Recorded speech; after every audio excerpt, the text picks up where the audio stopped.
Okay, are we ready? Absolutely not. Perfect. Welcome to Beauty, Business, and Bullshit, the podcast where two beauty besties talk about business, Client stories, how we make it through the day. and all the bullshit in between. I'm Rachel. I'm Chavaun. Let's get into it.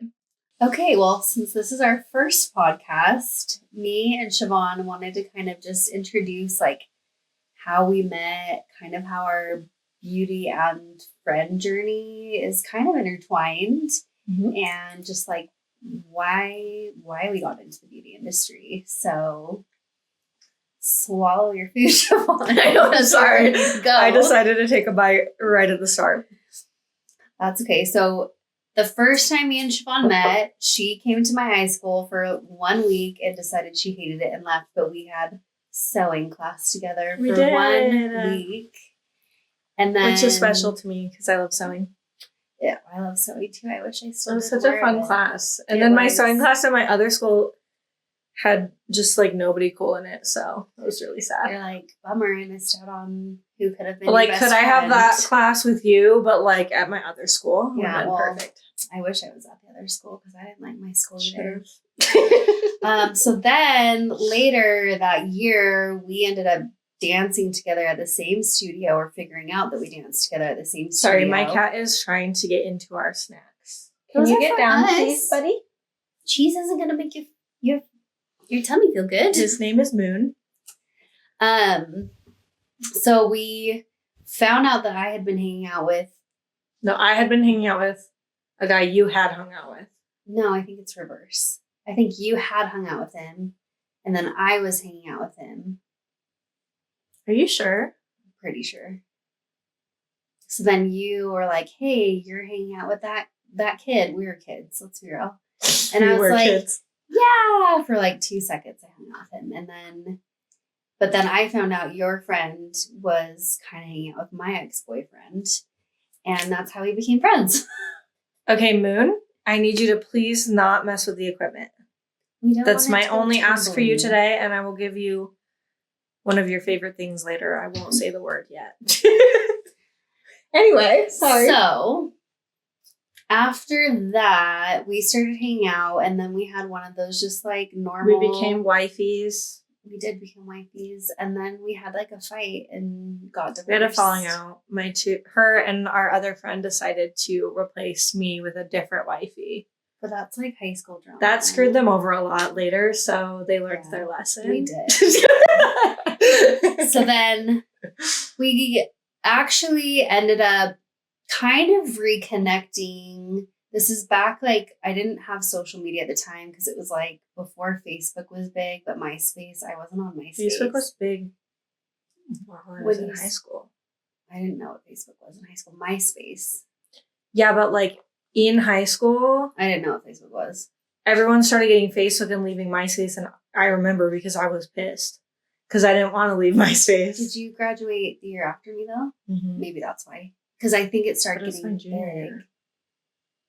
I don't know. So maybe like just your senior year. It wasn't as big then. Yeah. I don't know. I think it started like gaining momentum like after I graduated. But then I was not on any social media for a while. But then me and Chavaun actually started beauty school. Same school, same day. But she was in the day class and I was in the night class. So we saw each other in passing. Mm-hmm. But it wasn't until like I remember I didn't even recognize you at first. I was pregnant. You walked in and you were like, Chavaun, and I was like, oh. That's another story for another day. But I was 4 months pregnant. And, but then we like, didn't really like super stay in touch, but at least we were like over the high school drama side of it. But it wasn't until years later, me, Chavaun, and our other friend ended up moving out together. Roomies. And so we were roomies, and that's kind of like how our like beauty journeys really started, and also our friendship really started growing. Okay, I've done a lot of talking. Your turn. You can talk. Once we became roommates, we started working together a lot, and we also had both gotten into like personal development stuff. So we had done some personal development classes together, read some of the same books. So we'd talk about that. She worked at a photography studio and got me a job there to work with her. And then she came and worked with me at Sally Beauty. And then she left me at Sally's and went to Ulta and then convinced me to go to Ulta with her. And then I was there in management because I hadn't actually got my license yet at this point because I gave it like 4 years after graduating. But we'll get into all that later. Of, like anxiety issues. Which we all know if you're in the industry, like the practical can be very intimidating. I will never take it again.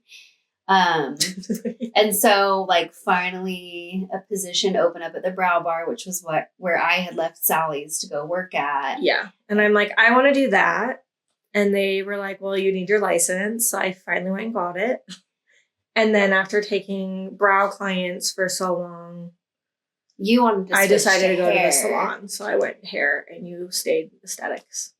Well, yeah, I left Cosmo because I kind of was only practicing the aesthetic side anyway. So we'll dive deeper into those parts of the story. But yeah, so we worked together a lot. Funny, I now work at your studio too. Yeah. Now we're doing this together. So we just do a lot of things together that are part of the industry. And we have different stories and journeys, but also similar. And we cross paths a lot. Yeah.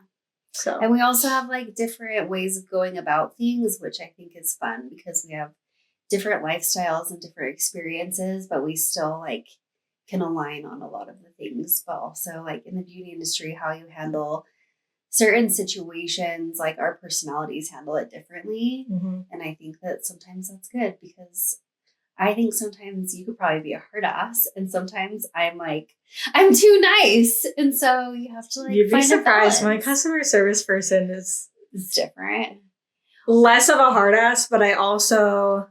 Well, and I think being in so many management roles, I've had to learn how to like at least stand my ground. Like I'm not going to let someone walk over me and like demand a refund when I gave you what you asked for. I have learned that the hard way with other aspects of the beauty industry, but we'll have lots of time for stories. We'll discuss all of that fun, juicy stuff later. But it's kind of fun because like me and you might have different answers for the way people should handle things, but Absolutely. Also I think in the industry, it's really just about personal boundaries and personal growth too, and where you're at. And what you're comfortable with. Okay, so one more topic we want to go over is what started us in the beauty industry in the first place. Like what drove us to it. Do you want to go first or do you want me to? I'll go first. Okay. So what got you into beauty? So when I was like, the first memory I have where I really was like, I would love to do this for my life was in 3rd grade. I remember going to my friend's house. We'd all like plan to like dress alike or get ready together. And so I remember those days. Yeah. And I remember like curling her hair for the first time. And I think it was like the first time she'd really like had it really curly. And she just looked at it and she was so excited. And I just like, it was the look on her face. You know what I mean? Like when the client's excited. Mm-hmm. And I think I just like loved making her feel so confident. And whether I registered like that at the time, I don't know. Yeah. But I think that then I always was drawn to like wanting to be in the beauty industry. And also I think like generationally when we were growing up, like the women didn't always have to work. Like it was almost like the play money. So I was like, well, it'd be fun to be able to do something that I could do from home, but still be able to like be at home with my kids. But then like as I got older, I actually really wanted to like go to business school and learn how to like run my own business and have my own salon. Mm-hmm. And I think I don't know when that came into play. Like, I don't know if it was after I got pregnant and was in the industry or if it was like before then. I actually think it was in high school because I remember like when I was thinking about going to college, I wanted to go to business school. But then I got pregnant and decided to skip that part and just go straight into beauty school. And that, you know, who knew you don't actually have to have your business degree to run a business, although it probably would have helped. Yeah. I'm learning some lessons now. I'm rolling away. Like, well, maybe it would have been helpful, but also my husband has an MBA, so I mean, he could be helpful, but he's a hard ass, so he's like, don't put up with anything like, ever. Stay out of my business. But I want to be flexible. Yeah. And anyway, that's, I think, kind of what the final like push was to go, but also just like, I think I always knew that I wanted to be in this realm. It ended up looking differently than what I thought it was going to be. But as you get into it, you realize I think. Maybe what you thought you would enjoy about it isn't what you enjoy, and that you like other pieces of it. So Moon is looking to get murdered. Hey. Okay. Now your turn for your journey, how you got started. So there was like a couple of things that then kind of intertwined. So I think it was around when I was 6, I really got into fashion. So my dad's partner at the time worked at Neiman Marcus, which, if you don't know, is like a high-end place that sells a bunch of different designer clothing. But he worked at the Last Call store, so similar to like Nordstrom Rack, where it's like discounted and stuff that didn't sell. So it was the like on sale stuff plus his employee discount type thing. I'm gonna kennel my cat next time. Oh, he runs away. You're in trouble. Sorry, everyone. So as you can imagine, I mean, it was still kind of pricey, but we got like designer things for a lot less, which was so exciting. And then he'd always get the book, which was the like catalog, because that was a thing back in the day that you'd shop out of catalogs. And I would just every month, like just die over those. It was like my Bible. It was just like looking at the new like fashion trends and pictures and all the things. And I started like sewing and making my own clothes, and I made clothes for our little Chihuahua. And I was like, that's it. I'm going to be a fashion designer, like done deal. And so that was always the goal. And I just loved it. I've always been one to express myself outwardly. No. Yeah, crazy. I know. It doesn't seem like it now. But clothes were a big part of that, like clothes and accessorizing and things, right? And so that was my goal. Even in high school, I got accepted into the fashion school of my dreams. And hence sewing class. Yeah. And then my mom was a cosmetologist. She didn't practice in a salon in my lifetime, but she had like taken neighbors and clients and stuff like in our kitchen at our house. So we got to kind of see that. Me and my sisters, I guess my brother too, we never got to experience the salon experience because my mom would just do our hair. We kept it pretty long until I was about 13 and wanted to chop my hair off and like do something more trendy and fun. And my mom like pushed it off. My mom clearly didn't want to do it, so I let my sister finally cut my hair, and it was horrendous. It was so bad. I'm telling you, like, I wanted this cute, like, bob type look, right? And she cut it so short, it was like just above my chin almost, and maybe it was about chin. But then the bangs, there were pieces that were like, when we're talking micro bangs, it was micro bangs before I liked having micro bangs. Yeah. And unpurposeful and like choppy and weird. So I end up parting my hair like on the side and like over it to like cover that up, and had like trimmed up my own bang or like second bang to cover the little bangs. And then I'd wear my hair in these like little tiny pigtails every day. Until I decided to go grab a box dye at the store and dye my hair black. Because I was emo. What year was this? I was 9th grade. Okay. 8th grade? 9th grade. Ninth grade. I feel like that's when I started playing with it was ninth grade. Hair dye. And so maybe it was 8th grade still. It was because I was I didn't have many friends at that school. Anyway, so I dyed my hair black. I didn't even ask my mom, and she was just like, "Oh, that's new." Thankfully, she's always been very supportive and kind of just let me look how I want to, other than like piercings and tattoos and stuff. Modest is the hottest. Literally. Anyway, we can get more into those later.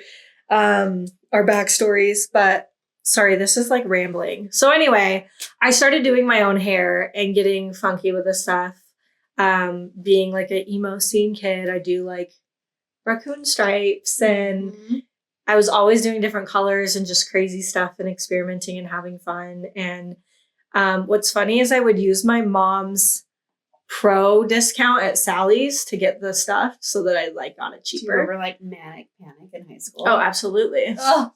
But then I found out later after I went to hair school that because my mom's license, I could have been getting actual color from Salon Centric and stuff from my mom. And so I asked her about it. I was like, why did you let me just get stuff at Sally's? And she's like, I didn't know there was a difference.